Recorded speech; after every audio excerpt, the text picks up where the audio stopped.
Hello everyone, let's get started.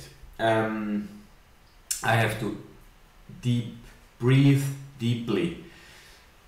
I really need to calm down a little bit, and the reason is there are still people not quite understanding the whole picture.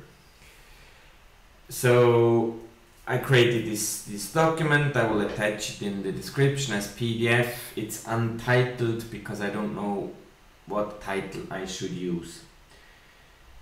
The questions I have received from people is they still don't know whom will buy and sell XRP at a high price.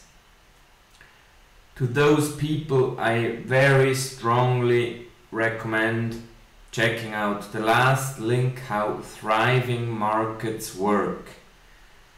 It's put up from the CME group, and it explains how a liquid market basically works, market takers and market makers. The reason why I cannot say whom will buy is because I don't know you by name. Is that now explained clear enough? I know Michael, iPinky7 or 77 at Twitter, I will sell my XRP once time is right. Whom buys that? I don't know. I just know there is a buyer. There will be people who want to invest into XRP. There will be market makers and takers. Once that price has stabilized on a high price, they will be happy with 0.5% of profit. That's a different thing than us, okay? I'm a bit agitated, I'm sorry. Now let's take a look at those chapter titles from the top. What again? To Ripple's vision, Internet of Value. They want to move value, whatever asset, be it gold, equities, money, anything is possible via ILP. Actually, even via XRP ledger. That's very crucial to understand. You can trade anything, even on the XRP ledger. I have made a video about that. The problem to solve, as Ripple has stated it throughout the years, maybe several times, is getting rid of Nostro accounts, pulling back that money into the country. Okay, there are different figures out there. In the link I have posted, the liquidity explained, Ripple talks about 5 trillion. In many videos, Brett Garlinghouse and others talk about the 27 trillion dormant money which cannot be used. Now think of that. We have 11,000 banks connected in the SWIFT network. If 10% of those banks are our intermediary banks, those 27 trillion will be the money of these 1,000 banks. That's a lot of money they can recover and use for other investments. That's what they're looking for. They give a fuck about what the cost is to get that system running, okay? The cost of that system, I'm assuming on a yearly basis, is 1.6 trillion.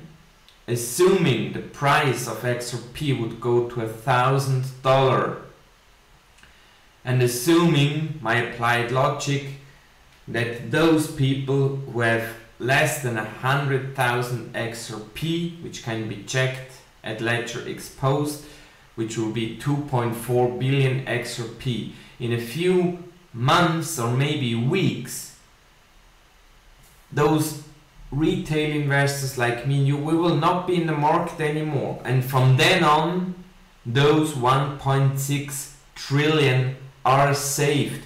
It's not about the savings per transaction, it's about the total cost of saving. That's what they want.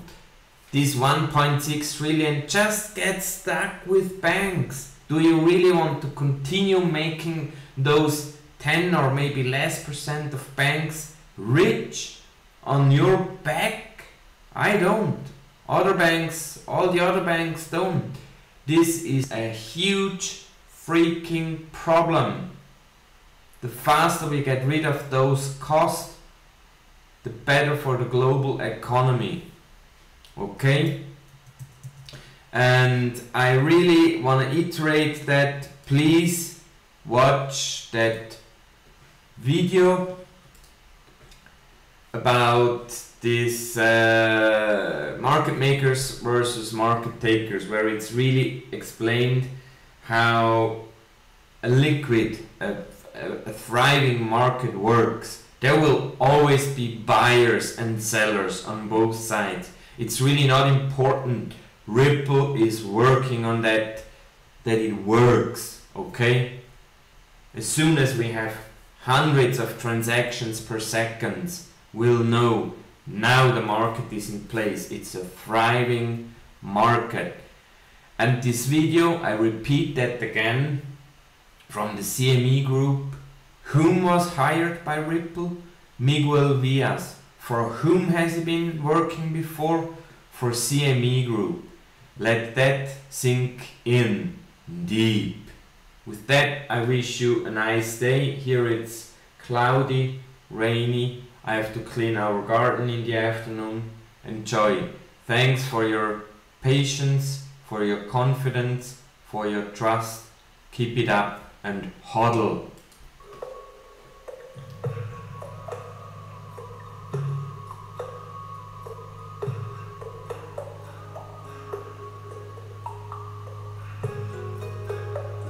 Extreme.